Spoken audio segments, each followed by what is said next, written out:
I remember being in the grocery store one day, like early on, and I like just went to go buy something for dinner, not thinking about it, and then I was like, oh, I actually don't have any money. My accounts are negative. What do I have in my wallet? And I had like $3 or something in my wallet. This is Startup to Storefront, the podcast where we talk to business owners and entrepreneurs about the untold challenges of scaling a business. All right, we're here with Brooke Harris, founder of Goodmylk.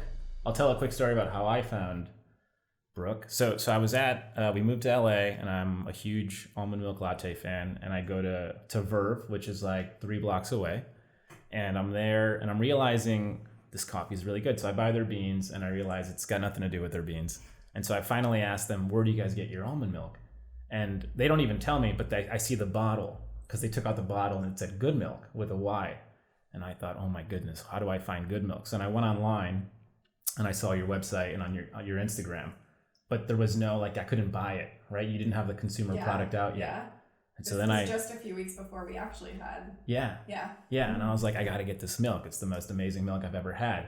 And then we met, and now you're here. Yeah. And so how'd you start your company? What was the genesis? Yeah, and I love that story so much. Thank you for sharing it. Yeah. No, it's amazing. The stories like that are, what keep us going during the hard times. Understanding that people actually taste the difference and inquire. A lot of what we do is driven by my own health journey. I think most wellness entrepreneurs have kind of that thing in common. So a few years ago, about 5 years ago, I was really sick. Moved to LA from Buffalo, where I was a vegan. In Buffalo? Yes. That's been so tough. Oh my gosh. Yes. So you can imagine I'm eating like salads, smoothies, and hummus. Yeah, lettuce, basically. Those are pretty much the options. Yeah. I moved to LA, and all of a sudden there are all kinds of options. There's cake, there's sausage, there's burgers, you name it, you can find it here. Yeah. And so I went crazy. And at this time was under the impression, I think like most people are, that because it's vegan, it's healthy. Like that's it. Right. So a few months in, I started having some major digestive issues, like stomach pains that are putting me down for the day. Start seeing doctors. No one can figure out what's going on. Spent a year going to all these doctors. No idea. You must have IBS, which, if you know anything, that's kind of just a BS. Horrible. Well, and it just means they have no idea. They have no idea. Yeah. It sounds like you're in pain and things aren't going well. Right. You have IBS. And see you later. It's going to be like this forever, statement. so right. Good luck. Ugh. And was kind of the mindset, and something that I've realized about myself is like, I don't really take well to no, or saying there's no solution. Like there's always a solution. Yeah. I feel like you're probably very similar in that. Yeah. Don't tell me no. It's like the worst. Don't do it. So I ended up finding this holistic nutritionist. Sat down with her for 45 minutes, and she was like, oh, here's what you have going on. I think it's Candida Overgrowth, which now everyone knows about Candida. At that time, nobody did. This is 5 years ago still, right? This is actually more like 8 years ago. Okay. So no one knew anything about Candida. She was like, this is what you have, super easy. Let's cut out all the processed food. She gave me a few very basic supplements. What's Candida for everyone listening? Yeah. Candida is basically a yeast overgrowth in your gut. So a lot of times, there's so many things that can trigger it. But a lot of times if you're on antibiotics as a kid, it throws off the bacteria in your stomach, and then things can get wonky. And for me, that processed food was just like the yeast in my gut was loving it and just growing every time I ate something that was sugary and processed. So simply cut out processed food, which just means like, okay, eat fruits and vegetables. Like raw food. Yeah. Not even raw, but just eat fruits and vegetables, or things that you can easily make yourself. And gave me some really simple supplements like digestive enzymes, probiotics, and literally within days. Within days? Yeah. Wow. Felt a difference. That's amazing. And within a few weeks was really starting to feel back to myself. And I think once you have that transformation, and everyone through it, and even after, a lot of people were like, how could you, you cut out all these things. how could you do that and sustain it? And it was like, once I felt the difference, I was never going back. I didn't think twice about it. Yeah. But one of the things that really became frustrating is, you know, a few weeks in, I'm educating myself, I'm feeling really good, I'm now super anti-processed foods, and I'm still drinking boxed almond milk in my, 3 times a day in my smoothies, on granola, like from at where? night Where were you before getting bed. it? Were you picky about where to get it, or were you just like almond milk? It's good. No, it was probably like Trader Joe's. Joe's. Yeah. No offense to Trader Joe's. Thank you for your sponsorship again. No, we'll cancel that sponsorship. It's fine. No, but it's true. Like, even I remember looking at your packaging versus Trader Joe's, and Trader Joe's, there's like all these things in it. The ingredients list all these is ingredients. So long. It's like, what are these things? But that's common. That's like there isn't an almond milk that's like yours. It's not just Trader Joe's, and what Trader Joe's is doing is they just take what's popular in other grocery stores and they make copy it it themselves. Right. Yeah. So it's not like they came up with this boxed almond milk concept. It was pretty much all of the almond. It is delicious. I'll say that on the much. market. I'll just say that it's good. I've used it for years. Agree to disagree. So one day I was making a smoothie and just turned over the box and looked at the ingredients, which I hadn't thought to do because plant-based milks are marketed as healthy. Right. That's all you hear about them. I didn't even think to question it, and I looked at the ingredients and was like, oh, okay, this has a bunch of things in it that I don't know what they are. And actually, the fact that it can sit in my cupboard for a year at a time without being refrigerated. Yeah, that's concerning. And not go means bad. it's not real food. Yeah. So I went online, Googled how to make homemade almond milk, and started making it for myself in my kitchen. How long did that process take to make a batch of it? I don't remember, but it is a little bit of a pain. Was it good? Did you like it? Oh or? my God. I've No. heard that it's So really good. tough. Oh, really? So good. Yeah. Whoa. Yeah. It was So you hit gold immediately. Oh, yeah. Oh, it's So good to know. I didn't know that. my background is bartending. Like I paid my way through school. I'm not by seeing the bartending similarity here. But I bartended at higher end places, so we'd have to make these beautiful cocktails, and I was a part of helping make up a lot of the cocktails. And doing the so- prep and all that. Yeah. So I always joke like I couldn't participate in any of the talent contests growing up because I can't sing. I don't have any dance talents or anything like that, but Same. I can make beverages. Amazing. That's a really good. I think it's a good gift. As an adult, it's worked out. As a kid, Not so much. You're not winning any talent competitions, but The teachers love you, I'm sure. Yeah. Let me make you a cocktail. So did strike gold the first time. Was delicious. It's creamy. You can make it as creamy or as thin as you want. You can add dates or honey, whatever sweetener. And then you tried to refrigerate it maybe and see how long it would last. Yeah. And then, Yeah. Okay. And I was neat. A lot of times if you're making it at home, that's the problem. It's so good. How do you make it? How would you make it? So you buy almonds? Yes, you buy almonds. You A grind lot them? of them? You buy, and preferably raw almonds, which are actually very hard to find. And there's no regulations, so a lot of the raw ones out there that are labeled raw aren't raw. Raw. That's unfortunate. Yes. That makes sense. The marketing is interesting with anything. Yeah. So when you say a lot, how many did you buy?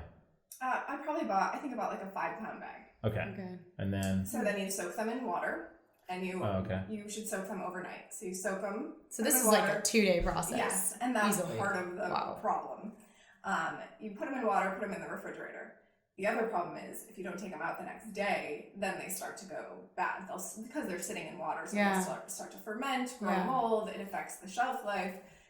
So the next day you have to take them out, rinse them. What color is the water the next day? Is it still? It's murky, but not Not almond milk looking yet. No. Okay. It's not. Yeah.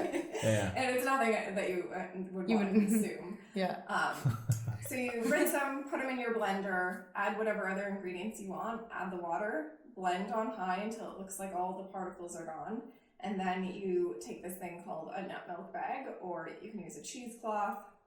Oh, you strain it? A little bit more of a pain. Yeah, you strain it. Okay. And so you hand press until all of the liquid's out, and that's your almond milk. And then how long does that last in the fridge where you can use it for coffee or cereal or whatever?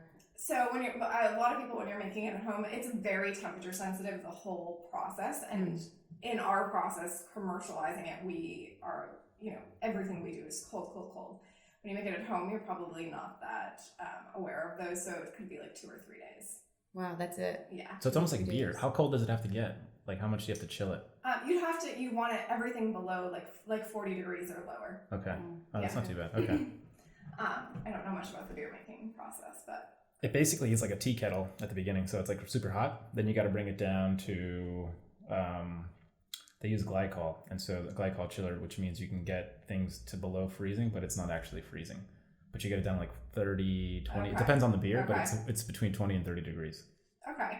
For a little while. So So if it's like someone's making this at home, then, it's a 2-day process. They might not have the right equipment. They might forget and leave it in the almonds in the fridge soaking too long. There's just so much room for error. Yes. And like no quality control at all. Mm-hmm. And if you're like me, the whole meal prep thing, I respect it, but I don't have the patience. I can't do it. I can't find the time. I'm the same way. So. I've probably set the record for like the least amount of trips to the grocery store in the past 12 months. I'm bad. we just like went to Sweetgreen. I don't know. Yeah, Yeah, we know. so easy. Cooking for two, it's like it's so When tough. we lived in San Francisco, and when we were there, we like did math, and it was like you could cook at home, but it was almost the same price as you just getting. Yeah. We just For did the two math people. because Dennis, my husband, has ordered the sun basket thing. Oh yeah. I was like, I've okay, been I wanting like to try this. that. You don't have to think about it. Like, I kind of get a little help from him in the kitchen on Yeah. it. Like he'll Sure. chop one or two things so we get to hang out. But they do the shopping for you for your portions, right? Dennis, you sound like a legend, by the way. Chop one or two. Way to marginalize Dennis, your new husband. I mean, he has other things he's very helpful with. Other talents. Yeah. But I asked him the other night, I was like, oh, how much does this cost, by the way? Because I think Right. I told you we're married now. We're starting to think about our future financially. And he told me the price, and I was like, what? Like, we could eat out for that, and I don't have to do the work. Right. Yeah. And you get your time back. Yeah. Yeah. So that's why it's hard. Yeah, when it's just two of you, and Mhm. things are so accessible here in LA. We're so It's lucky. crazy, yeah. Totally. It's amazing. But so yes, making it at home, doing all those steps could be a really big pain in the butt. Yeah. So then you totally. found a formula you liked, and then how does it go? You start your friends, like family. How do you start? Yeah. So Dennis, and actually this is still his habit. Like, the other problem is that it tastes so good that it's gone. Yeah. Dennis will Immediately. in one sitting What a open the plug! refrigerator It tastes door so good, it's and just gone. chug a quart. So all the time you spend in Yeah. the 2 days of making it, and it's gone in like 20 minutes. Yes. The only one that he wouldn't do, the lavender, actually. I love that one. It's like That's my favorite. Yeah. I created that one Sorry. at home because I had It was so good. like just one Sunday, I had a craving for lavender, which is really weird. And I was like, do people even eat lavender? Like, how does that work? I was like, and I found that you can find chef's grade lavender. I was like, I bet I could put it in the almond milk. That would be a great way to have it. Yeah, that's it right there. Good. Yeah. We have it here in front of us for the people who are listening. Yeah. Yeah. The first time I had that, I was like, okay, this is pretty special. That one That's is gold. the only one he doesn't chug, unless it's desperate times. You know? So would you make that one on purpose so that you could get more? absolutely, Yeah. That's awesome. So I have my own little stash. That's funny. Yeah. But sorry, did you ask a question to that? Yeah. So in terms of so you made it, and then at some point it's just almond milk, but you have to add. I think you had date syrup. Yes, then- so we do different things. At that time, I really loved raw honey. That Okay. was very medicinal for me. I love the taste. It's great for you too. It's good. Yeah.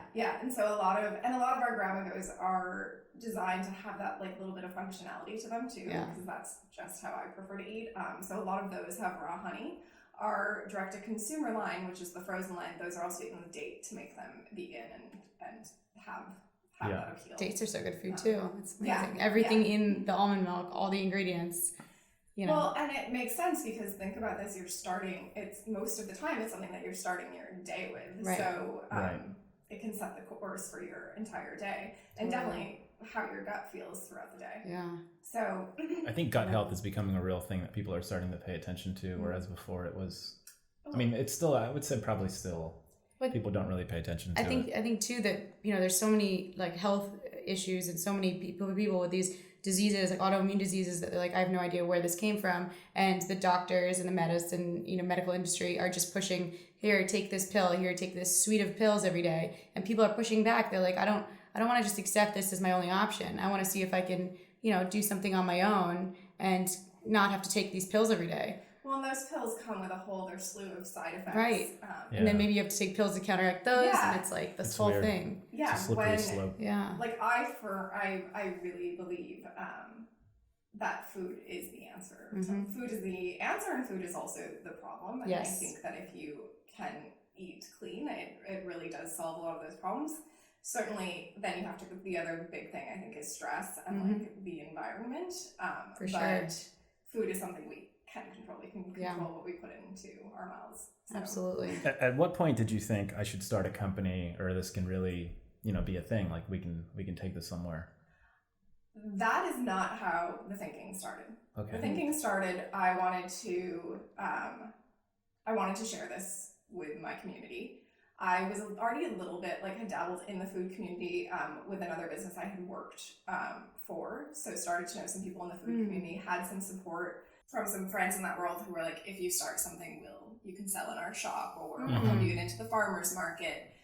So I started selling it at the farmer's market in Mar Vista. I love That's it. awesome. And it just kind of grew from there. It grew its own little following. A lot of it moms that wanted to switch their kids off of dairy, but wanted a better option, but didn't have the time to make it at home. That's also where we got connected with Blue Bottle Coffee, who was our first cafe partner. Great partner to have. Great partner. I didn't drink coffee at the time. I had no idea who Blue Bottle was. You still don't drink coffee, right? I still don't. No, I don't. I do love the taste of coffee, and I'll drink it in meetings with our With partners. Blue Bottle? Yeah. But matcha is my preferred. That's my daily. Yeah. Yeah. And you have a matcha almond milk Yes. as well. And I which is created that delicious. matcha almond milk before matcha was popular, and I was like, I don't care. This one's for me. I don't care if no one else likes it. And luckily, And now it's craze. It's everywhere. It's caught on. Yeah. So we started with Blue Bottle. They had one cafe here in LA. We crafted this barista blend for them that was meant to really act like dairy, or as much like dairy as a plant-based milk can. And in the coffee experience, that means it's Frothing. Yeah, froths beautifully, which you don't see with other plant-based milks. It froths and foams and makes latte art just like dairy. Yeah. It has a creaminess and is lightly sweetened, but doesn't overpower the coffee. It complements it. Where you and I had the conversation. You drink most plant-based lattes, and that's all you taste is the almond. Right. You lose the coffee in it. Yeah. Yeah. So that's where we've really found our niche over the past few years, is in this third wave specialty coffee space, because these coffee companies are doing so much work to source these beautiful beans, roast them specific ways, and then they were putting out plant-based lattes that they're not proud of. And really, we've seen the past few years plant-based drinks in most of our cafes. They're selling more plant-based than they are dairy now. Yeah. Which is kind of crazy. It's amazing. Yeah. Yeah, we were in Chicago, and we've gone to some places, they had oat milk now. Yeah. And they had alternatives, which was nice. Yeah. To see in a place like in Just the Midwest. to see oat milk, which is kind of like, maybe like third option or fourth option at these coffee shops that weren't necessarily in the best areas. Like, we're just a regular coffee shop. It's pretty cool. Yeah, plant-based milk. And definitely when I started the business and was door knocking on these coffee shop doors, no one gave a shit about plant-based milk. And now it is the sweetheart of the food world. Yeah. It's getting a lot of buzz. How did you reach it? So you're selling to moms at farmers markets. At some point, are you like, maybe I should go to coffee shops, or how did that happen? It was after a few within a month or two of starting to work with Blue Bottle, they opened a second location. So this is 2015, maybe. Yeah. Right? And it wasn't until part of it was I was doing pretty much everything myself at that point. I had help in the kitchen, but I would do the deliveries to their Venice location, and customers in line would literally cheer when I would come in with That's bringing amazing. in my coolers of almond milk. And every time, I'm a big juice drinker, so every time I would go, the staff would be like, "Oh, do you want a coffee?" And be like, "No." And then one day, one of the managers was like, "You can get a decaf coffee, right? You should really try this." Yeah. You should try your product with our product. They caught on. Yeah, good point. I'll get a decaf. And I got the coffee, wheeled my cooler back out to my car, loaded it in, and sat down and took a sip of the coffee and was like, holy shit. Got out of my car and went back in, and I went up to the guy and I was like, what? And he's like, I know. He's like, it's He's like, yeah, our coffee's really good. He's like, but it's the This is almond milk. amazing. He's like, the Wow. almond milk is... That's what I went Yeah. through. Yeah. I was talking to Natalya about it for 3 days. Like, I don't know where they get their almond milk. And I was like, is it weird to go there and ask them? Is that a weird thing? It is a weird thing to do. I didn't even I want don't to buy think a it's coffee. weird. You want to know. You want to make it at home the way that they make it. Well, and that's the problem, is that customers feel like that's a weird thing. And that's why, I mean, you can get me started on this whole other tangent, but the oat milk craze, it's very interesting how they launched in coffee shops where you don't get to put your hands on the container and see what the ingredients are. So people are loving oat milk because it's creamy and thick, have no idea that the second ingredient is canola oil. Oh wow! Because they're Yikes, not. that's They're scary. not I didn't know asking- that. Because people think that They it would be imply silly to ask your barista, "Can I see what kind of product you're using, putting in my drink that I may be coming here every single day for?" But that's like Starbucks when sometimes they have like the soy or the almond milk or coconut milk in the carton, like on the counter. So it's not like they're hiding it, you know. So if the biggest chain in America, Right. you know, coffee chain is just putting it out there, you know, I don't think it's weird at all. No, I don't think it is either, and I think that's, I think people should start to ask a little bit more about what's going in the food that they're. I had no idea canola oil was in oat milk. Wow. Most people don't, because it's behind the counter at the coffee shop. You're just getting that latte experience. You're trusting. You're going to a third wave coffee shop, especially coffee shop. You're trusting they have your best interest in mind. But they might not. Yeah, it's really interesting. I was in a very popular smoothie shop recently, and this woman who was in front of me asked, there was protein powder on the counter that they were like selling. And she asked someone behind the bar who was working, "Oh, is this the protein powder that you use in the smoothies?" And the girl was like, "Oh, I'm not allowed to tell you what protein powder we use." And the customer was like, "Oh my God, I'm so sorry. I even asked. Like, of course, no, I get it." And I said to the woman, I was like, "Why? Don't apologize." I was like, "Do you mind if I ask you, like, why is it okay that you don't know what they're putting into your drink?" And she's like, "Oh, I trust them. They do everything the right way." Like, she said the owner's name out loud, and she's like, "He just does the best of the best." Well, and I was like, well, alarm bells go off in my head that they're trying to put something cheaper in to the smoothies because they're making more of them and they want to sell the smoothie at a certain price point. You're dead on. And before, they are now a partner of ours, but before they were taking boxed milk, putting it into separate clear plastic containers and bringing it out so customers couldn't see what they were using. And like, we, as consumers, that can't be okay. No, definitely not. Wow. Makes sense though. I mean, I can understand it. It's not ethical, I would say, but no, it's not ethical at all. When you're getting things at a steep discount, they're probably like, we should just use this to increase margin. Yeah. Not it's ideal, selfish, but no, and I guess it depends on where your values lie. As a founder and a food entrepreneur, I personally think as a food entrepreneur, you have some responsibility. For sure. Like, you're not, you're not making tables or pens. But if these are people that are spending like maybe $7 or $8 on a latte or a smoothie anyway, I would, if the company said to me, "Look, we take the time to put in the best ingredients, and this is the protein we use, and this is the milk we use, and this is why this is more expensive," I'd pay a couple dollars extra to have like good quality stuff that it's like 100% of that juice or 100% of that, that coffee is like good for my body. Well, you guys mentioned Sweet Greens earlier. Isn't that their whole thing? Like this, the transparency of where all of their ingredients come from? It's that, and then it's also tech. But I think they're big on also just the seasonality of vegetables, which is important. Yeah. So they're creating awareness on that sense, but they're also mirroring it or matching it with technology. And so they're trying to use that product so it doesn't go bad and they don't have to throw away food. And so there's constant incentives for people to go in and get $9 off or a free salad here or there. And so it's smart what they're doing. Cool. Yeah. I think that seasonality aspect too, though, is kind of one of those scenarios where, the company is hitting their bottom line, but also consumers get to try different things at different times. They don't get bored. There's a new menu coming out that they know about, and they're getting the best ingredients from that season. Well, and whether it's on purpose or not, you're educating consumers. Like you can't always have what you want when you want it. Like there is value in eating seasonally. The fish market is the big one. I mean, you see the farming of fish now, and there are some restaurants that will just put what's on the menu in terms of seasonality and when the fish are available. versus flying them in. but there's also other restaurants that are just like they just sell farm fish and they have no issues doing that. We were at Jones on 3rd and someone asked if the fish was line caught. They were buying salmon. I'm like, is it line caught? And the guy had no idea. He's like, I think he went to the back to ask yeah, too. And but he they didn't know. basically Nobody did. knew. No, yeah. Yeah. And so Yeah.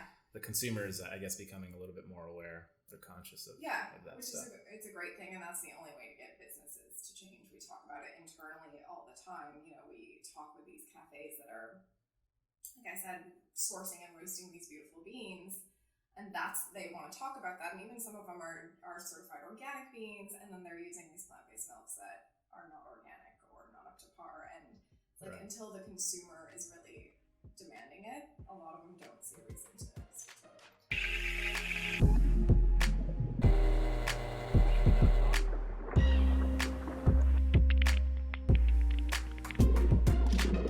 We just made a lavender almond milk latte. So good. Amazing. Oh my god. Product's really good. Easily Go to my favorite. goodmylk.com with a Y, milk with a Y. Goodmylk.co. Sorry. Good. No, not at all. It's Why don't you say that really, again? really, really amazing. You guys have matcha lattes. Yes. Nick, what do you think? This is unlike anything I've ever tried. I like So it. good. Well, and what you have is essentially an instant latte because we took matcha powder and good milk powder and just added water. It's amazing. So It's easy. we didn't have to have any fancy equipment or skills to make. Yeah. to make Oh, ours. just water, just hot water. It's, So great. it's the best hot matcha latte. Would you say it's the best matcha you've ever had? Easily. Yeah. Love it. So I have a somewhat of a personal question. Is that okay? Yes. Okay. please. So when you were doing the farmers markets and you were selling in two Blue Bottle locations, did you have a full-time job at the time, or had you already left your full-time job to pursue this? Like, how did that work? Yeah, it's a really great question. And kind of like I was telling you in the kitchen, I love to tell my story because I think that hopefully it encourages people to understand that like you don't have to have any special background, special skills, special connections. If you want to do something, you can just go for it.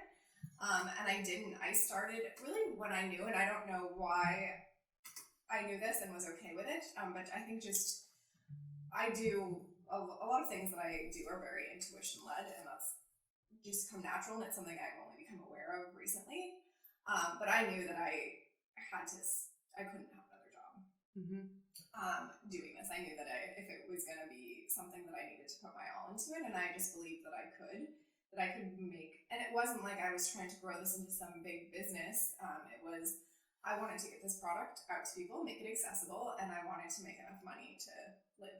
And to do that full time. Yeah, and Yeah. that was kind of the first thoughts, the first steps, and I just knew I needed to do every job. At the time, I didn't have money to pay people to do things, so that was also kind of like it was a full-time job, getting it up and going. Yeah. And also, I'm pretty quick to act, and especially once I have an idea, it's really hard to get it out of my head. Mm-hmm. So I decided I was going to do it and just did it. I knew those first steps. Mm-hmm. I think that's what a lot of people struggling with starting a business run into, where it's just they have this idea, but then they're crippled by how daunting they think it is, and they think, well, I don't know, how to get manufactured. I don't know. Well, but I think something that I've definitely learned over the past couple of years is, to ask people that have done it before. Absolutely. And to, kind of just take it step by step and chunk it up. Chunk it up like, okay, well, maybe I don't need a space yet, or, maybe I need a bigger kitchen to rent out or something. Let's start there. And then making connections. And is that similar to how you started it? Absolutely. And my first vision was, I want to sell. The first step was, I have some friends who have little stores. Mm-hmm. I know I can sell it in those places. And I want to get into the farmer's market and sell it there. And that was kind of like, okay, put one foot in front of the other. And I think that is really what you have to do in business. At this stage that we're at, there's a lot of work that I have to do thinking strategy and planning for the future. But still, with a lot of the day-to-day, it's like just put one foot in front of the other. You can't go down the rabbit hole of thinking all of the what-ifs or I need a plan C, D, E, because you just don't have the capacity for that. Totally. And who was the first person you hired, and what was their role? And Yeah, the first person I first hired help in the kitchen. Okay. Making product so that I could go. Where's the kitchen? Did you have a kitchen, or is this your house still? So no, you can't make. You can't food legally, right? products You in need your house to sell. Yeah. Okay. You know, not that there weren't a few times that I had R&D, to, like, your leave. R&D Yeah, facility. right. Yeah, you gotta test it out. I had a girlfriend wwho owns a non-dairy ice cream shop called Kibby's. So she had a kitchen. On the west side, she had a kitchen, and she's Amazing. like, "Look, I'll give you space for $10 an hour." Amazing. Okay, I can do that. Sounds like a good deal. Yeah. It's a very good I mean, I don't know. Yeah. Yeah. Now you're paying like $30 an hour. Okay. And that worked. Wait, so that's common, the hourly kitchen rate? Is that? It is, like, at that size. There's a real weird gray area with the health department and businesses this size, like shared kitchens and. Yeah. But a lot of things, as long as you're not. So there's a master lease. So that's good. I had no idea. I would have thought you would have had to get a lease on a building with a kitchen. It's really good to know. But this is just Well, now I think you'll be really interested. So we've, obviously we graduated. That lasted a month. Okay. And then she was like, you guys are using up a lot of Oh, yeah, space. sure. And you're now needing more time and you have more people now helping. And it was like, yeah, that's not going to work. So then I went out to find other shared kitchen spaces. And there you're committing to a slot of time for a certain amount of days. It's an interesting and scary stuff because you kind of have to make the commitment in advance. You can't just come and go as you want. Totally. For how long in advance? Like a month in advance, or is it? You just kind of have a set schedule. So you tell them before you even sign the agreement, these are the days that I think I need. And this is you the hope total there's dollar some wiggle. amount. And did you know your demand at that point? No, you're just. Yeah. You're just committing to this time. I love it. Yeah. I love it. And as So you guys good. know, so much of business is just making it up and crossing Yeah. your Yeah. fingers or Yeah. believing that you. Right, Being and figuring delusional. it out. Yeah. Yeah. Yes. So we went to our next shared kitchen. Started taking up much more time there than we were supposed to. That's great, though. Which was a really good thing. Yeah. Found another space in. And are these spaces getting bigger and bigger and bigger, or is it? They're getting bigger, and this next space was one we realized we really needed to have access as needed. Yeah. We're doing farmers markets. People are coming in and out on Sundays. Right. Morning and night. You need 24/7. Yeah. Mm-hmm. So we found another kitchen space. The whole space was for lease, on a lease, a 3-year lease, in Venice, and I went in with 2 other small food businesses, and That's we got awesome. that lease together. So under some joint partnership lease. Yes. Okay. That's great. And you guys worked out the time allotted, you know. What is it that an between each almond meal? milk kitchen needs? So it's not ovens, maybe it's ovens. No, which is really what's lucky, all right. that No big hoods or expensive No trays. equipment. Yeah. What do you just need? Prep area, like a table? Prep area, we Refrigerator? had, Sinks. at that time, we had one big press, they're used in the juicing world. So instead of, I told you how you make it at home and you hand press it. Yeah. Well, This we is did an that industrial for quite grade. a while. Wow. Really? Okay. But then so it's a commercialized press that basically put it all into a giant bag and it presses it for you. And they already have it there. No, we had to buy that. How much is the press? Our first one was $28,000. Oh, so it's a pretty big machine. Yeah. Yeah. Yeah. Okay. And can you finance it, or do you have to just? Yes. Okay. Yes. That's good. 0% interest Can you rent credit it? card, or is it like a? Can you rent a it, or do bank? you have to buy this? No, thing? you can't rent them. You have to buy them. Yeah. Okay, that makes Yes. sense. Okay, got it. Yes. So is this your first big purchase with the Yes. business? Was it Okay. used or was it new? Or This one was new at the time. There weren't many used ones. Huh. Since we now have 3 total, and we've bought two of them used. okay, because so there are options. they're used most commonly. They're used in juice businesses, and Mm-hmm. a lot of juice businesses have gone out Right. of business. Have gone under, yeah. So we got used ones, and those we can get for $10,000-$12,000. So that's much. It's a good option for some Sure. people. Yes. Yeah. Yeah. So really, that big piece of equipment, you need large commercial blenders, Right, and then okay. a lot of buckets and refrigeration space. Are the blenders there, or also No. now? How much is a You have to blender? bring everything. The ones that we use are $1,800 each. Okay, so not too bad. No, When we compared to 28. to be honest, we started with my Vitamix from my home kitchen. Nice. Yeah. Nice. That's Yeah, a nice. started somewhere. Yeah, and that's why I love Vitamix, because that poor thing went through so much, and I Yeah. still use it every single day. They're so durable. Yeah. So great. We have one. We never Yeah. use it. We should. We used to a lot. Yeah. I use it for celery juice. I use it mine every day. That's awesome. And it's It's the only one that probably gets the quality that you're looking for too, right? Especially with the almond milk and or the almonds in the water. Yeah, in my opinion, there's another brand, but my loyalty is to Vitamix. Sure. Don't mention the other brand. It got me through that hard time, you know. All right, so refrigerators are easy. Yeah, they come with a walk-in. And how many people do you have in the kitchen? So at that time, I think we probably had like 4 or 5 like on rotation. We now have, I think we have about 9 or 10. And how are the other 2 businesses doing that you went into the partnership so we're with? beyond. Actually, I think both of them are gone. Okay. This was gone as in they left, or gone as in they failed? One I actually am not sure. I just haven't seen her stuff around. The other one, her business was so hard. She actually had a little cafe on Abbot-Kinney. That's she was high in rent. a tiny space and paying an insane amount. Sure. And you know how it's very hard over there. And selling coffee. She was one of the first ones to do like the butter coffee. Okay. Her stuff was great and like the best quality, but just too small. And she got pregnant, and her husband's a firefighter, and they wanted to move to a different area. And so for those of you listening, Abbot-Kinney's like the Newberry Street of Boston, or like I don't know, the Fifth Ave in New York. It's been but it's in the Venice, super beautiful. Street in the world. It's beautiful. Amazing. It's beautiful. Wow. Yeah. It gets a little chilly because of the water, but other than that, it's pretty super beautiful. The rents are insane. I don't know that anyone on that street's actually making money. Right. Yeah. They're just there to be in there. In some cases, just a marketing play. Yeah. Mm-hmm. So after that kitchen, we had our eye on this other space. Do you remember the brand Juice served here? No. Were you guys here at all? They were a big juice company. Mm-mm. They had this beautiful kitchen in Culver City.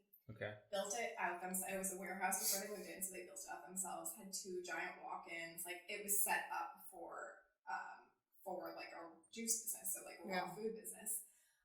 We had our eye on that place, and it fell through because they weren't moving when. After how long? How long were you in the negotiation period with them? It was only like 4 months, but it was like. You say only 4 months. That's interesting. Okay. So they were gonna stay longer, so that wasn't gonna work for us, and that's when we moved to the kitchen. How big was it in terms of like square feet? 2,000 square feet. Okay. However, they ended up staying 2 years. Oh. So when it went back on the market, I saw it right away, Mm-hmm. and I still had my lease in this other kitchen, but I was like, "That's our kitchen. That's the kitchen we need. We've already grown out of this other space. Yeah. If we moved into that kitchen, we could, have a ton of room to grow." I knew it was still a little pricey for us, but I knew another woman who wanted half of it. Oh, nice. That's perfect. And like our businesses, like we could pretty much stay out of each other's way, so we signed a lease together. Mm-hmm. My kitchen on Lincoln, I rented it to a bunch of other smaller companies. That's great. And subleased, which not something I would ever do again. But you do what you got to do. Yeah. So we were in this space on Robertson in Culver City, this beautiful space. I was like, oh, it's gonna take years before we grow out of this. Grew out of it much faster than we thought. Yeah. So in June last month, we moved to a brand new space. This company they were originally called LA Prep. Okay. I don't know if you've heard of them. They're all called Amped Kitchens. And they buy buildings and basically create mini kitchens of different sizes Like cloud inside. kitchens. Yeah. That's a growing trend here. Yeah. But yeah. So it gives great opportunity to brand new businesses. Sure. You don't have to, get into these. I think the leases are a year, so you don't have to do That's not too bad. multiple year at least. They have the facilities easily. It's already permitted. Yeah. There's extra permits we had to get, but that it's easy because all the inspectors know the facility. Yeah, everything's there. Yeah, it certainly comes at a premium price, but that's where we are now. It's expensive on the development side to bring in a grease trap and a hood, and it's about 6 months of permitting on the health and safety side. At least. The permitting so we were supposed to move in January. Wow. Okay. I toured the place in December. So they were building it in December, or what's? They were pretty much done or almost done, and I toured, and I remember because of my past experiences and our experience with our storefront, they had said, oh, move in like probably mid-January, and I said, what's the actual move-in date? Yeah. And they're like, oh no, it's looking like it's gonna be it's pretty much guaranteed. And who was telling you this? Like the Welcome to owners real estate development. Yeah. Just one of the girls that was in charge of like showing it to people. That's a tough promise too, because the holidays are right there. So which is never good. Yeah. Anybody doing permitting is they're on You vacation. basically just need to write off December as And nothing's January. happening, and half of January. Yeah. It's like the 4th of July, similar. So they were wrong, and we didn't get in until end of June, and that was me like threatening. End of June. Yeah, that was So me 6 threatening months because later. I was leaving for my wedding, Wow. and I was like, I can't. You can't do they both. can't move and set up a new kitchen. Right. My husband also works for the business, and he runs operations, and like, there's no way I'm going to be traveling for my wedding and dealing with this while you're gone. Wait, your husband works for Goodmylk? Yeah, he runs operations now. So wow. So Yeah. what is that like? It is. We're at a point. So it's been about a year and a half. We're at a point where it's like 97% great. Mm-hmm. This is interesting. The beginning was like 50% great. 50%. Yeah, that's What's- how it was with us what's too. the We've hard been part? less than that, I Let me think. hear your hard part story. I honestly think it just magnifies like any little thing that you get annoyed about in your relationship that you can kind of ignore. Mhm. It magnifies it. Calm down. Yes. Whoa. You're like speaking to my soul right now. No offense. I'll give you my take, but yeah, and so you have to just learn. have to face those things like head on and work through them. Where in the relationship you can kind of ignore them. Which I guess is kind of good because you'd rather things come to the forefront early on, right? Yes, And absolutely. then be, battle it out, and then it's done. Yeah. Well, and having a person like that in your business, they have your back. Right. 100%. Mm-hmm. Like I have my eye completely off of operations right now. Actually, when I was just telling you the numbers of how many people work in the kitchen, like I actually am not 100% sure because He handles just handles that. Yeah. That's great. Which I don't know that I can trust someone to run it the way he does. And there are things that he cares about more than I care about. Like some of the little details. I'm like, okay, great. So you feel like you can just hand it off, that part of the business, and he can go with it. Yeah, that's great. And we're building something for both of our futures. Yeah. And plus too, I think those first 6 months or so it was his own internal struggle being a dude from Boston. Like, okay, now I'm working. I started the For company. you. It's For you. certainly our business. Let's definitely go. at this point. I love like it. all of the growth, the major growth to scale has happened in the past year and a half, which he's been involved in. So at this point, it's our business, but. I started the business. It was my business, and so you got to own that. That's good. And so for him, there was that internal struggle of like, and he's a writer. He works in film and TV. He's giving up a bit of his own dream. To help you out. And to work on a new shared dream together. Yes, right? and that's where we've come to, where it's like, there's so much BS that happens in the film and TV world, and it's like it's not about how hard you work, right? Not on this TV. Not on this TV right here. It seems like everyone I've met in production works insanely hard, but and it's hard so tough to get anywhere. Yeah, so I think it's been great for him he's learned so much, and to see we're working really, really hard, but it's for something it's really exciting. And you're seeing the results of that, right? Exactly. So Natalya tangible. was mega abusive. Oh my god! I think you're overreacting. There's a level of candidness that's important, right? You want to be candid. Do you like this? No. But Natalya would just treat me like a subcontractor that hadn't showed up on site for 3 weeks and was like, "Where are you? Where have you been? No, I said no." And I'm like, "Well, you need to." Well, I like the way Brooke put it, where it magnifies certain things, and I think our working styles are very different. They're actually opposite. So I love work when I'm working. I need music. I'm like, I need loud music. Talia likes it. Library quiet. I'm very ADD, and I need to get into a focus mode. Yeah. I need so if I ask isolation. Her she's working. I'm like, hey, blah blah blah, something work related. She gets so upset about the interruption, mega upset, tantrum level. I put everything on my calendar, and that's all my tasks. Yeah, so my to-do list is if it doesn't get scheduled, it doesn't get done, right? So, if I block out an hour to work on an estimate or to work on, an invoice or I don't know, planning something, and I'm blocking out that hour, I'm committed to that hour. And if he comes to me every 5 minutes and asks, what time do you want to play tennis later? Or, hey, can you do this bid for this thing? It's like, no, I have blocked this out. And I think now we've come to a point where you're aware of those things and how my working style is. I've accepted. But then we schedule time to do other stuff, right. To talk through other It took a little bit. It took probably 3 months, I'd say, for us to really figure it out. Well, that's pretty quick. We also don't work with each other all the time. So on any development deal, we'll bring Natalya in, and then it's full on working together. But on some projects, it's pretty for routine. us, one of the hardest parts, and we're still working through this, was then you bring it all home with you Totally. At 10 o'clock at Yep. night, you're exhausted on the couch talking about it, and Mhm. that's when things go really wrong. You know, because Totally. Yeah, see, I don't mind any of that. But That's me, this is though. something, but I do mind that. Right. Because, like, I want to have dinner and, like, talk about other things and not, you know, Yeah. our business and our struggles and which sub is slacking on the project and whatnot. So we would do this thing when we worked on the brewery project where, you know, typically, like, we would drive separately to the site because I would get there at, like, 6 a.m. with the subs. And I'm let just them there for in, like 2 hours. and like, he would come in at, like, noon or something and, you know, maybe we'd leave around the same time. But we would do this thing where, like, he would leave, and on his way home, he'd call me, and we'd run through, like, a debrief, basically, of, like, Right. what needed to be talked about that day for the project, like, over the course of the hour that it took him to get home. And then I'd get home, and we would be done. We would have already done it. Yeah, So that's something that's that, great. you know, when you're working with your spouse or your significant other, I feel like if you set boundaries, Yeah. then that can help. It sounds like you guys figured that out pretty quickly, too.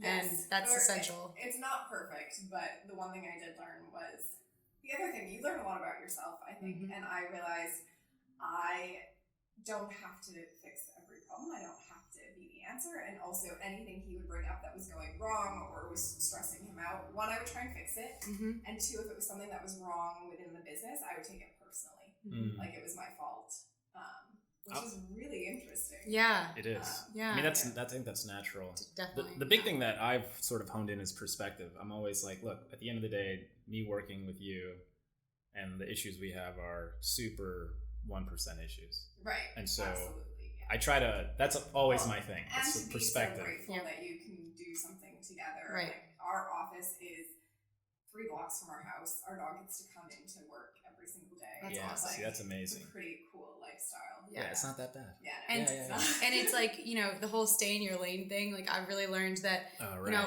finances and, like, dealing with, you know, what to charge. You know, like, as a female GC, I find myself, like, I care too much. Like, I try to, you know, help clients out where I'm like, you know, I'll come down on price. I really want to do this for you because I believe I'm the best person to do it for you and do it the right way and not, you know, screw you over like so many people in construction. It happens. And, you know, he's like, no, like, you need to charge your actual hours that you're going to be spending on this. So a lot of the times I, like, will put an estimate together of what I think everything's going to be. And he's like, I've seen you spend 80 hours a week on this one thing. So, and that's what it takes. So you need to account for that.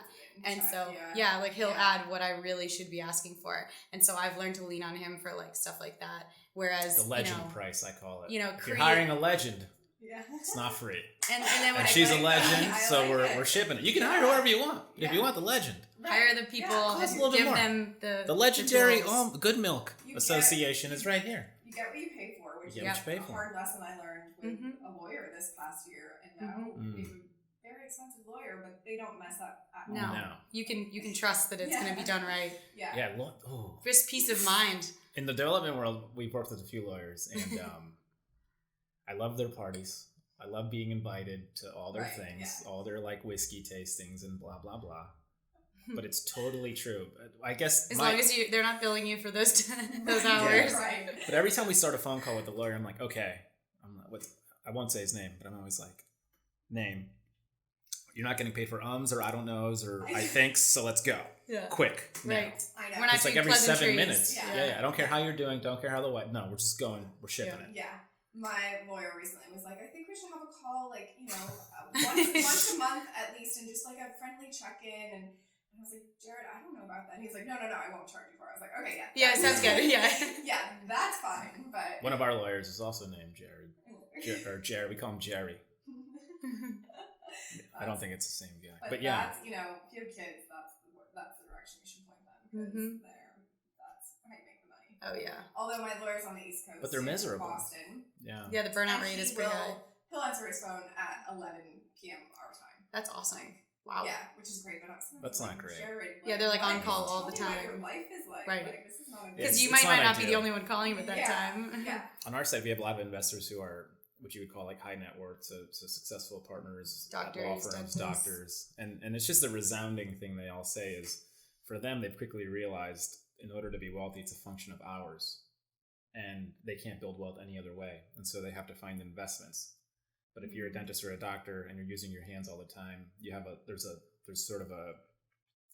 it hurts. You build arthritis, and so They can't do that can't do forever. it into their 50s, Yeah. and they start to see that once they have kids. So it's almost like you're 28, you graduated, you're on top of the world.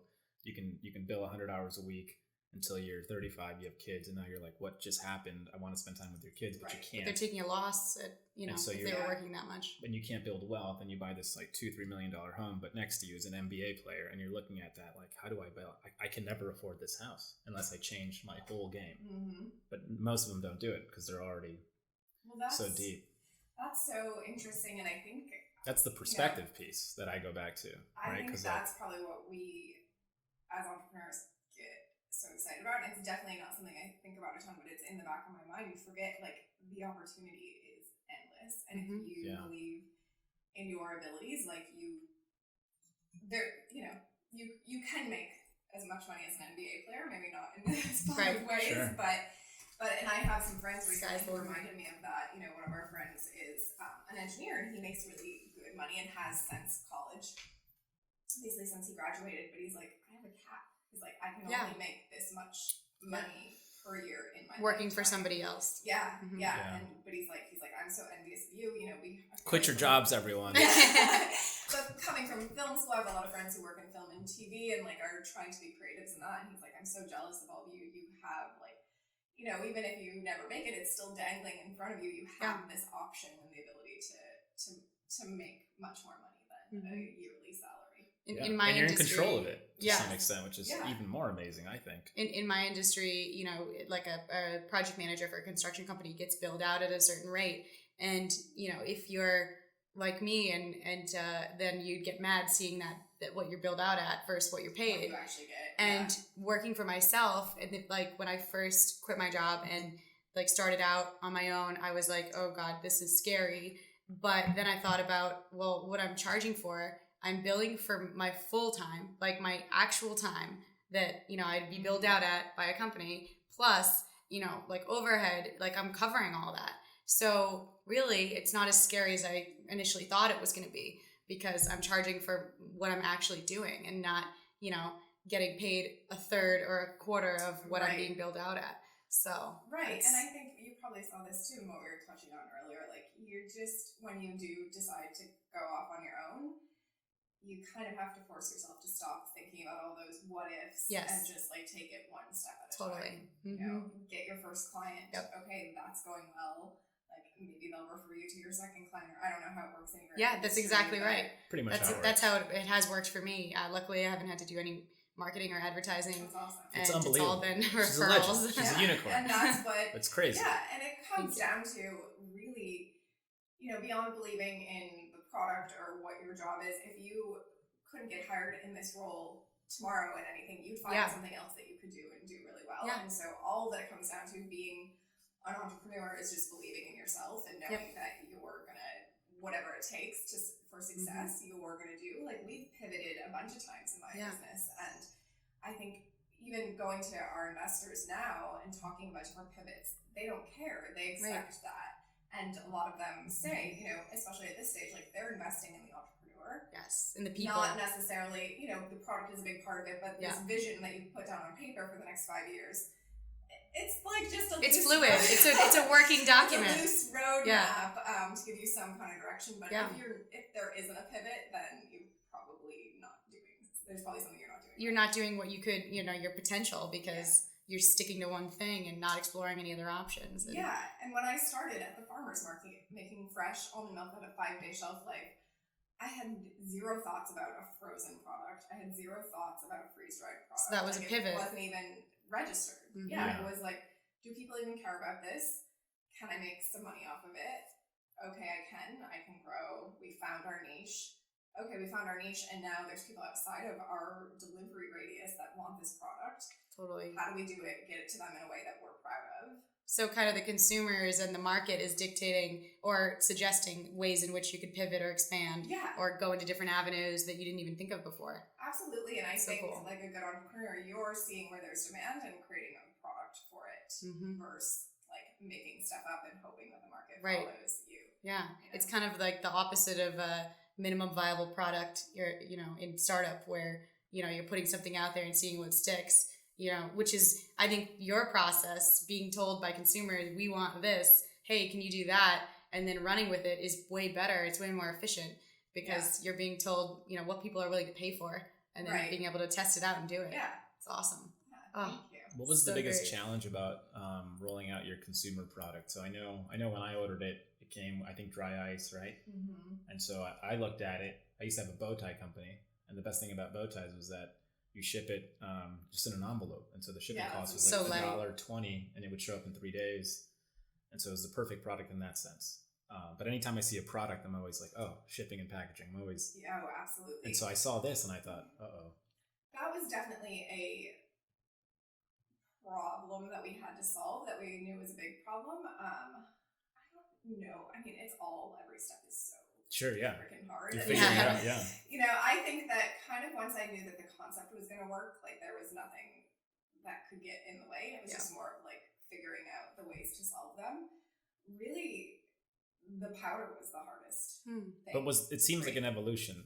Is that so? So if we're doing, I'm just thinking out loud. If I'm freezing this and I'm realizing this is a big issue in terms of shipping, then I think in my head would go, can I create a powder, and then it sort of solves the frozen issue. So the frozen was the first idea, and kind of tested that, knew or thought that it could work, and that's when I first went out to raise money to launch that idea. At the same time, I knew that I wanted to create a powder and was R&Ding. Basically, like 2 months after we had launched the frozen, I started like really seriously R&Ding the powder. Yeah. But had no idea if it was going to work. So we were pushing, the frozen was our hero scalable product, like, because we want this powder to work. Do the coffee shops buy the frozen, or do they buy? Yeah. They do. Okay. So Yes. you already have a. So that's where we launched it first. Got it. Last June, we launched it with cafe partners first to see if it would work. Got some new accounts with it. Saw solving all the problems that we wanted to solve, and we're like, okay, we can launch this direct to consumer. Yep. So we didn't even launch direct to consumer until like a few months into this year. But this whole time, I'm R&Ding this powder. I'm like traveling to places to R&D it, talking on the phone to food scientists, like sitting on my couch at 11 o'clock at night reading scientific articles of like Light reading, particle size and spray drying and freeze drying and. When you say R&Ding, are you going to labs, or how is? Are you doing it internally, externally? What's the? How do you do that? Not labs, but facilities that have the equipment to basically taking our product to facilities that have. And is it just heat? powderize it, spray drying and freeze drying. So first we tried freeze drying, and that was like we just sent it off to this place, had them freeze dry it, send it back, and we were like, oh, this doesn't work. It came back dry, but it was really oily because there's a lot of fat and protein in the product. I took it to like a friend of a friend who's a food scientist and showed him, and he's like, I don't know much about spray drying, but maybe that would work better for you. So I did a bunch of research on spray drying, made some phone calls, and I found this food scientist who in Montana who knew a lot about spray drying and had like a tiny little lab at his home workplace. So I would send him product. We would talk through like the ideas. He had never seen like plant milk like this. Yeah. He had no idea what homemade almond milk was. Like I remember like day 3 of I had sent him product and he was running tests, and he like called me in a panic like one morning and was like, hey, I just opened the refrigerator. I made some product up last night exactly how you said, and I just opened the refrigerator and it's in the bottle, it's completely separated. He's like, it's like the fat and the protein. You're like, it's supposed to have separated from the water. And I was like, yes, that's Steve. hilarious. It's natural. It's not processed, so it's gonna separate. I was like, that's yes, hilarious. Like, look at the ingredients. There are no binders, and that's why that's happening. Yeah. So it was a lot of like he knew the information about spray drying, but didn't understand. So you were educating him on your product. At the same time. So it was I was so hands on, and he and I were talking like multiple times a day. And you're paying money during this process, right? None of this is free, so you're okay. He was very helpful and very reasonable. But it definitely there was a cost to it, and part of it was he was so excited to like figure it out because he's like, I've never been this stumped on something. So he was really eager to help us. But it was a lot of me trying to understand, him teaching me things, me teaching him things, and then us both taking what we knew and like combining it together to try and find solutions. Yeah. I met up with, the first time I actually met him was in Arizona. We went to this spray drying facility for 2 days and tried to run the product through a spray dryer. What does that mean? Which it basically takes the product in a liquid state, runs it through this equipment where it comes out one droplet at a time, and it is hit with it hits insanely hot air. So it So it vaporizes? yeah. Does it take the water out? Yeah, that vaporizes the water. And so then in theory, all that's left is the Particle. other parts. Is your mind blown when you're watching this? That's Oh my like God. It's pretty fascinating. amazing. It was so cool. The nerd Yeah. in me loves that. Yeah. It was so cool, other than the fact that it was like in the middle of nowhere in Arizona. Sure. The travel there was miserable, and Yeah. But the problem with that is like it has to flow through this whole machine, and because it's sticky fat and protein, it's sticking to the sides of the machine. Oh. So this is where they're starting to get aggravated because they really want it to work for us. They want our business. They start saying like they want to add silica and gums and maltodextrin will fix it. Like all they have to do is add maltodextrin and it will fix it. And they say this like 6 or 7 times to me. I'm like, no maltodextrin. We sit down in a meeting like midday to talk through this stuff, and one of the guys is like, oh, we found this really great organic maltodextrin, and I just like stopped. And I was like, You're fired. How is that organic? I am What? like a pretty calm like person, and I was Sure. like No. really raised my voice to a room of 6 men, and I was like, no maltodextrin. Like I don't care if it's organic, no maltodextrin. Yeah. I was like, if we can't get this product Feels like your made, next T-shirt coming out. Yeah. Oh, No that's a really maltodextrin. good call, Yeah. actually. On Goodmylk.co. It's like, if we cannot get this product made the way we want it, we don't have this product. That's fine. I will walk away from this. And they were just like jaws dropped, sitting there. Dennis was with me for this, and his head's just like in his hands and like embarrassed that I'm like raising my But voice. good for you that you were so committed to this lack of processed, like that's amazing that you stuck with it. Yeah, and at the end of the day, they were actually like, look, we are really sorry. We just didn't comprehend the fact that we didn't, like, they're like, everyone else is happy to add these things and like wants to do it as cheap as possible and happy to bulk up their product, but we just didn't understand what you were saying. Right. That's great. And you're like, you weren't listening. Is Yeah. the issue. Yeah. But the spray drying didn't work. So we went home and got Steve back in his little lab, our food scientist, testing some more. We started sending him samples of the product frozen. And he was like, wait a minute, this might be, like, there might be something here because the fats and proteins are separating. So let's try the freeze drying again. There's a few little things that I think we can tweak to make this work. And he and one of the guys from my team went to Utah to this facility that he found, made a few little tweaks, tested some different ways of running it, and came back with product that was dry and we could mill it and it was delicious. It worked. Wow. Yeah. And this is after how long? 6 months, you said? This is like 10 months. Wow. Yeah. That's Wow. amazing. Yeah. I was like, awesome. Get the designer on the phone. Yeah, this is so great. That must have been Tim's like design. So now is the Huge issue, will the market accept it? Or did you already feel out the Well, market's so ready? that was the question. I don't use powdered creamer, just Yeah. wouldn't have a reason Same. to, and don't really know anyone who does. There's like a bias against it almost. You're Yeah. like, oh. Yeah. Yeah. Because It reminds me it's of a not- construction it's not site, real frankly. food. Yeah. You taste those and they just taste like chemicals, and a lot of them go through an even the vegan instantizing- ones taste like Yeah. chemicals. Well, they go through this instantizing process to make it so they can dissolve like instantly in water, which is a chemical process. Yeah, as totally. You can imagine. Yeah. So I was like, look, let's put it on. We'll put it on Amazon. Let's not tell anyone about So it. not on your website, No, Amazon. just Amazon. We'll Amazon test. had already had wind of this, and they were really excited for us to. Do you have other products on Amazon or no? We have the frozen on Amazon. Okay, got it. But that we fulfill ourselves. So So it's if we FBA. yeah. So Or if we it's you're doing it. Yeah, it's yes. an FBA. So Okay. now the powder they can fulfill, and that gives us leverage and visibility. And they can right. I thought right, they FBA can was fulfill. fulfilled by Amazon. Right. Yeah. that This is. is. I forget what it's called when it's. I think it's I guess FBO, it's like fulfilled by se- others or something. Yeah. Or seller. Yeah, by seller seller. fulfillment. So we launched with them. We don't tell anyone about it until the day of. We put it up on our Instagram. I'd sent it to a few friends and was like, hey, will you post about this the day of? And we sold out our stock that we thought was going to last a month. The in Amazon stock that they 48 had. hours. Wow. Yeah. Wow, 48 hours. Yeah. That's amazing. Yeah. Yeah. So I was like, okay, shoot, I like just wanted to put this out there and collect information, so I could understand how people are using this product better. And like the night before, I like woke up in the middle of the night and was like, oh my god, I forgot to do an insert, because you got our frozen. There's like an extra insert that tells you how to do it. There's a little note for me. There's like a few things that we need to make sure people know how to do right. But in this case, you're having Amazon fulfill it.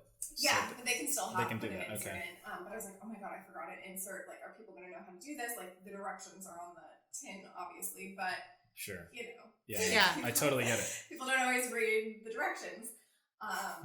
So I was like, oh god, did we mess up? And literally 2 days later, once people were getting them, we're seeing people just knew how to use They read the product. directions. Yeah, and it's a creamer. People know how to use that. You just add it to your hot drink. Right. Yeah. So that we've seen really great success with.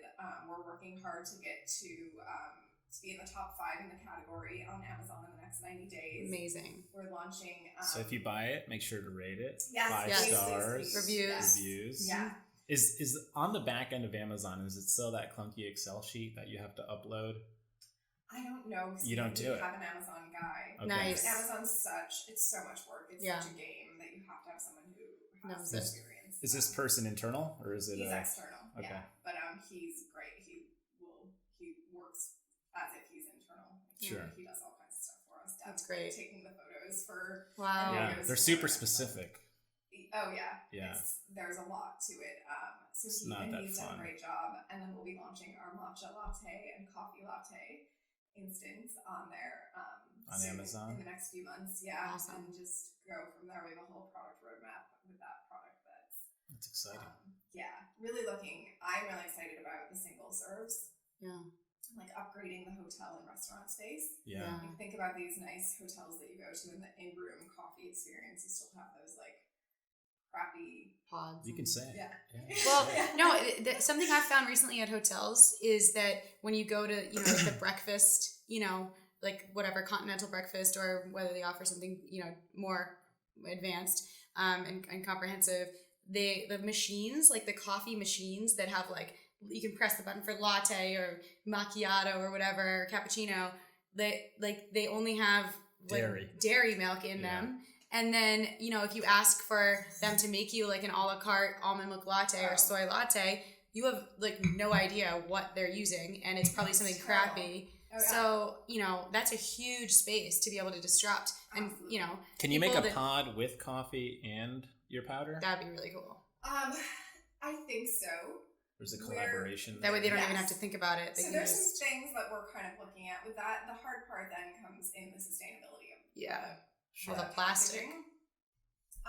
But I think the exciting thing is this powder is so new that we haven't even wrapped our head around all of the opportunity. Like this, I was telling you that it foams just like our That's liquid crazy. does. So I mean, in theory, in the future, people could open up a tiny little window cafe just using powders. Yeah. And have that same cafe experience where they're serving frothy, beautiful lattes. And Would have you- just like a would you machine do like that? yours. I'm thinking about it. Yeah, I mean, I don't know if this is on your roadmap. I'm thinking out loud, but you could easily have like a food truck where you're doing this wherever you want, right? You're just introducing your product to people, but also And giving that's them something we would do delicious. probably more of a marketing Totally. type thing. But yeah absolutely. or just full on. Would you do a coffee shop, or is it hard? Does that put you in a bind with your partners? Because I think that I'd rather support our partners. Also, knowing coffee is not a passion of mine personally. Yeah. And right, when you're running a business, like you got to focus. and it has to align with what you care about. Otherwise, you don't care enough, and then you're not Then it you're not fails. spending the time. Yeah. So what would you do? What would be your? I am, as I mentioned before, I'm obsessed with like functional foods. So what I'm really excited about in the hopefully near future is like a functional powdered latte line. So think about like Four Sigmatic, but they don't have that milky component. Like you make it and add water, and it's like this kind of tastes okay, but It's like astronaut. Like if I'm an astronaut, I can enjoy a latte in space. Yeah, when we're for the all first over Mars time. in a few years. We got to talk to Elon about this. Yeah. We figured out the coffee problem on Mars. Yeah, That's perfect. easy. So Yeah. I gotta ask, because I feel like at this point people might be wondering as they're listening, all this R&D that you talk about, all the expansions that you're talking about, going from one space to a bigger space to a bigger space. obviously all of that costs money. Mm-hmm. So, you know, in your initial days of starting this up, or weeks or months or years, did you like bootstrap this yourselves and just spend what you had saved, or did you have like a friends and family round where like people helped you out get started, or did you like start raising capital like day one? Yeah, it's a great question, and we have raised at this point, and I love giving advice on this because I think it is a very scary area. We bootstrapped in the beginning. I had like a few thousand, like literally maybe like $1,500 or $2,000. Oh, this is great for people to know, like what you know, how people started. Yeah, in my bank account, Mm-hmm. and basically everything we did had to be driving sales and had to be bringing in revenue, and I think that I just didn't even really know about the fundraising world, and I didn't have friends or family that had money, so I didn't really have any options and wasn't even thinking about it. It was more of, you know, let me make sure this works. Like, I thought that when you had a business, like, profitability was the goal. Like, you know, it's not quite always now. But our second month, we were profitable. That's amazing. And not by much, certainly, and every single dollar was going back into the business. And certainly, you know, the first 3.5 years of having the business, the first thing I would do, I would wake up, check my bank account, go to bed, my bank account. And some days... Do you still do that? No. Oh, that's good. Yeah. There's a time period where you still do that, and then you stop. Yeah. At some point. I still check it, like, once a day. That's normal. That's normal. Yeah. Just not in the morning. Yeah. But it's just not, like, you know, and it's the stress of bootstrapping is insane. And I didn't realize until after, when we did have some cushion, that, like, that was, like, a pretty big burden. You go back to thinking how you lived on like a, you know, whatever a day budget, and you're like, wow, I can't believe I did that. I remember being in the grocery store one day, like early on, and I like just went to go buy something for dinner, not thinking about it, and then I was like, oh, I actually don't have any money. My accounts are negative. What do I have in my wallet? And I had like $3 or something in my wallet, and I went down the aisle I was like, okay, I can get like a can of tuna, maybe. I didn't had no idea what price it was. Like, God, you never had to think like about 99 it. cents. Why did it get so expensive? Right. Like, you never think about that. I like ended up being able to buy like a crappy can of tuna. But I was like, okay, this is a low. Like, yeah, but then, but it's like you said, everything's going back into the business. You're committed. That's like ultimate commitment to the cause. Yeah, and it's a short. Tuna's not that bad. Right? No, I still eat plenty of tuna. You're not a fan. No. You know, but you want to have the choice. Yes, you know? totally. Yeah, that's true. Especially when you were recovering from health problems and we're trying to eat like really clean. That's not always like the cheapest thing to do. Yes. I mean, it's really not. You know, think about the cheapest food is like fast food and stuff. No, but also luckily being in the wellness business. Like I had my own product. I had friends' products. Like we were in a kitchen where people would like share food. That's awesome. It was like starting a food business, being able to feed yourself at least is a part of that. Totally. But it was really hard in the begining. However, I would not do it any differently. By the time we were ready to raise, we had over $1 million in sales. That's amazing. Per year, and so we were able to.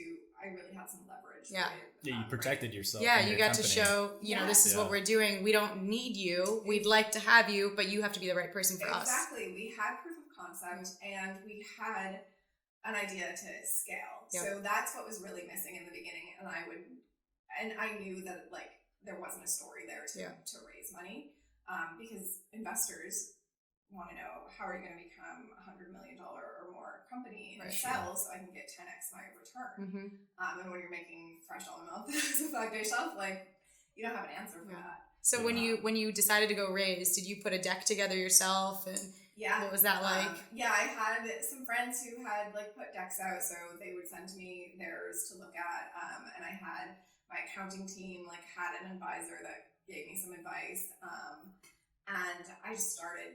Once I knew that I was going to raise, I started telling everyone. That's great. I started getting the word out. Yeah, I started telling all of our customers.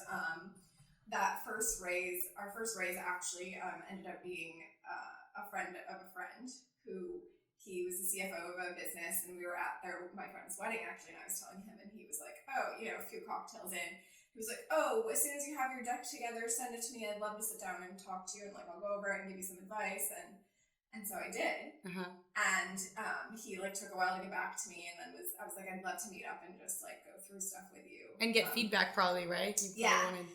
But of course I wanted to pitch him, and he like kind of blew it off, and I just kept asking him. And so finally he was like, obviously we're going to see each other socially, so I'll meet up. Kind of pressured him into that. Yeah. And so we met up, and literally the day before, I had sat down with another investor who didn't have liquid at the time because she was building out a house, but she gave me a bunch of advice. I like tightened up my pitch, and I was like, perfect, this guy is in real estate, he knows nothing about food, but I'll just practice on him and I'll give it my best shot, and like that'll be good for all my next meetings. The time we walked out of the meeting, he was like, I personally am definitely in, and I think I can put a group together who will take it all. That's awesome. And he did. That's awesome. Wow. Yeah. So that first raise was one group, one person that I deal with, they took it all. And then my next raise was most of the people in it were huge fans of the product. That's they were awesome. customers in some way. And people I'd had, once you start raising, you just keep those conversations going. Yeah.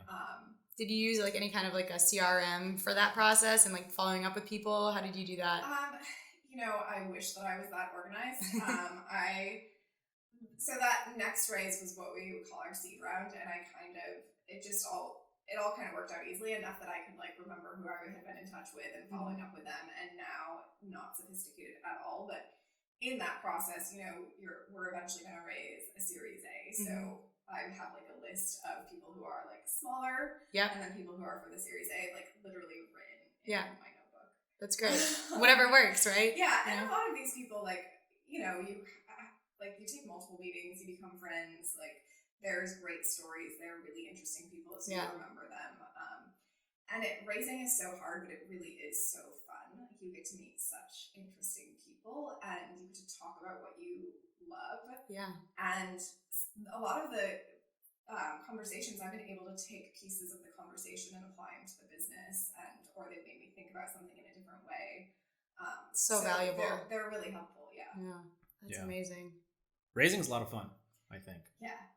It sounds like you have a good approach about it too. You don't take it, obviously you take it seriously, but it's not like it's life all or or death. nothing, It's kind of like, right. And it sounds, I think being picky around your investors is key too, because and our whole thing is like, if I can't have a beer with you, I really don't want to accept your money. No, and absolutely. that's sort of selfish in a lot of ways. I don't think so. I think it's good for the business to make sure sure that... But they get it too. They're like, because at some point all your investors will be together, and if there's one that you won't have a beer with, it's likely your other investors aren't going to like this human either. Well, and it is a partnership, totally. Yeah. And you're fighting to build something that's going to make these people a lot of money, so you don't want to, like, if it's someone you don't like, right. Like, you might fight a little less hard for them. Yeah, right. Yeah, you want to feel that mutual... I'll sink this company. I don't want to make success. this person rich. No, you don't want that. But no, that'll never happen. But there is an interesting balance to it all. Like, like I said, I love talking with investors, but it does take so much time and energy. And I love running my business. So I'll be really grateful after we raise the Series A to kind of shut it down. When do you do that? We'll be starting conversations at the end of August. So what's next? Exciting. So once you have the Series A, it's 2020. What's good for Goodmylk? What does it look like? Yeah, well, we've bigger kitchen, bigger space, or in more coffee shops. Yeah, more consumers. The space, that's interesting. I don't have the answers to that yet. We just got in this new space. Okay. In 6 months, I think we'll have a better idea of how the flow and really where the growth is, and also this powder product that is probably at least the near future, the hero product of the business. It's so new too. Do you think they compete, the two? Or? I don't think they do. No, I think the powder, what we're really seeing is people on the go really loving the powder. So we're getting a lot of photos back of people hiking or camping or in office using the powder. Yeah. Or people who are single and live alone and don't want to have something in their refrigerator that's going to expire. Yeah. Whereas the frozen, it's a lot of people like you who have a daily at-home routine and really love that part of their morning coffee, or have families and kids, so they're going through a quart or so a day. I know we talked a lot about coffee, but we should mention a lot of people use your products in food. Yeah, smoothies and food prep. Obviously, that's what you do. You don't drink coffee. Yeah. And so, is that something that you want to grow more? Definitely. Because it seems like I mean, just for me, it's coffee, so I think that's the market. But obviously, there's that's the recipes first and and easiest stuff. thing to think about. But no, and that's where we're trying to do some marketing stuff to show more use cases. But Cookbook, anywhere maybe. you Recipes, something. anywhere you would use regular dairy, you can use this. You know, for my wedding, my mom made my cake for the wedding, and we were in Mexico, so I actually took the powder. And for the frosting, she made milk out of the powder and used that for That's frosting awesome. for my wedding cake. Cool. Do any cocktails use? We're White going Russian. there. Yeah, White Russian. Mm-hmm. Yeah, we've done some really good White Russian espresso martini. events. So I have a question that I think maybe other people might be wondering, because when you're starting out, there's things that you think are going to be super easy or super hard. So that turned out differently. What was sort of something you thought was going to be hard that ended up being really easy? And then the counterpart of that, what did you think was going to be easy that turned out to be pretty difficult? Yeah. Gosh, I mean, when you're starting out, I think ignorance is bliss. And I kind of had the perspective of all these other people are doing this, starting businesses, starting juice companies or opening stores, and they seem to be doing well, so obviously I could do it. So there's so much hard. One thing that I really thought was going to be easier was our storefront. Mm-hmm. I kind of thought, you see all these places that have multiple storefronts, and I was like, oh, that's when you make it, kind of, when you have a storefront.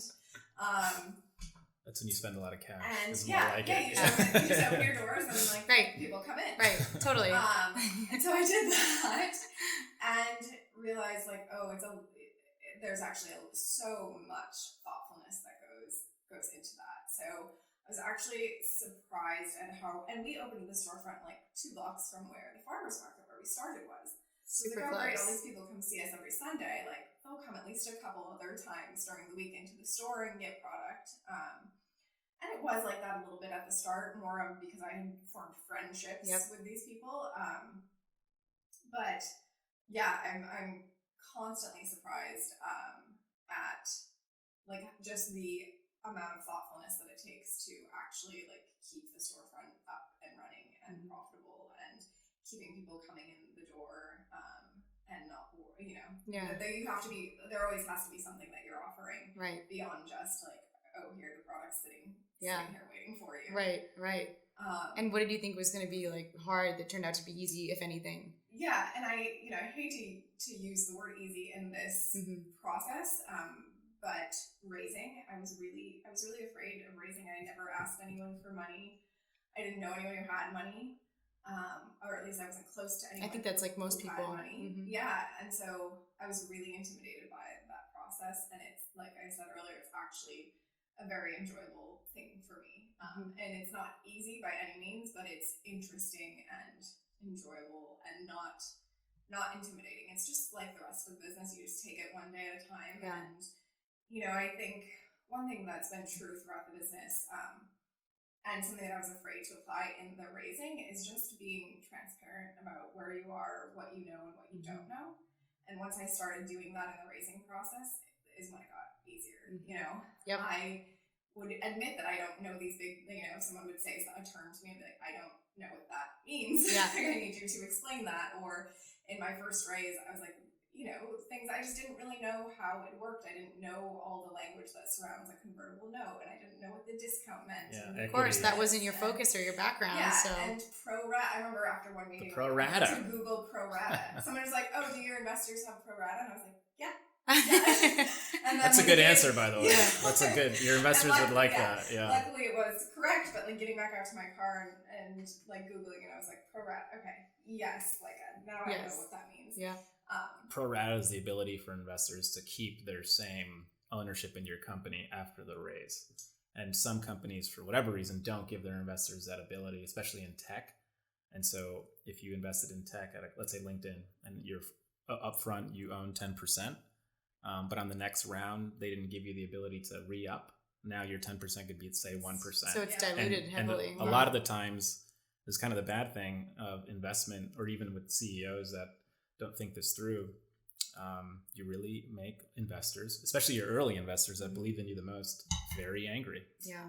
And rightly so. Yeah. Well, it's so interesting with that too, because the first person that gives you money, you're like, I feel so in debt to them and so grateful. And Right. but then by the time you're on your third raise, you're like, that. Not that that person means less, but you're like on to trying to impress the next set of people, Right. and Totally. like so it makes so much sense to have those things in place because they are the ones who believed in you early on, and like even if it was a small amount, it was It's meaningful. meant of much more at that point. Totally. They believed in now people investing in this in Series A, like we've proven a lot and we've done a lot of work where those first investors, I had this idea, I didn't have the packaging, I had tested it in my friend's last freezer after hours, like I thought it might work. Yeah. So they were definitely taking a gamble. But it's so many ups and downs, as you guys know, it's such a roller coaster ride, and I've only had one moment, and it was recently where I was like, I might, this might be too much. And it was really just around, it was the week before leaving for my wedding. Oh yeah, Like, that's going to be really super stressful wanting anyway. to be able to focus on that, and just the business wouldn't let me. And I was worried that I was making a mistake and wasn't going to be able to enjoy this one big moment in my life. But other than that, it's at the end of the day, it's all worth it, no matter the ups and downs. And it's just more ups and more downs a day as you go on. But getting to talk to hear stories from people like you that have experienced it at the coffee shop, and Sure. it's been a game changer for them, and moms who now can have homemade milk for their kids and don't have to feed them these gums and binders and fillers.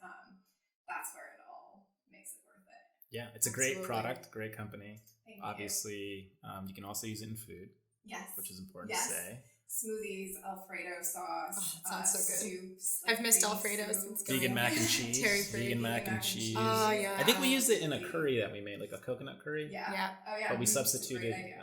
I forget what we did, but yeah, Yeah, we It did. was Well, good. that's the fun thing about the concentrate. You can just use that as is, and it's like a right. cream. Right. It's Awesome. Yeah. So many good ways to use it. Yeah. Baking. Yeah.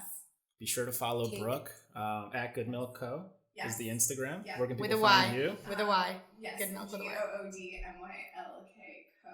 Mm-hmm. I personally am at Brooke_Harris official. It's my new last name. Yeah, testing it out. Yeah. The Love product is amazing. Go on Amazon and support. Go on the website, too. She's raising Yeah. money soon, so Yes. if you're listening and interested in that, Yeah. be in touch. Nice. Yeah. And if you have a coffee shop or you know someone with a coffee shop and you want to have And you're good tired milk of selling in your bad coffee, then Yeah. reach out to Brooke immediately. Yeah. Thanks so much for coming on. Thank you. Yeah. That's awesome. So great. We here at Startup to Storefront would love to hear feedback from you. Let us know what you think about the show. Make sure to give us a rating on iTunes. Anything over 5 stars is the only way to go. Make sure to check us out on Instagram at Startup to Storefront. Make sure to subscribe so you don't miss a single episode. For more information on the products and businesses featured on the show, check out the links in the show notes. Thanks for listening, and we'll see you next time.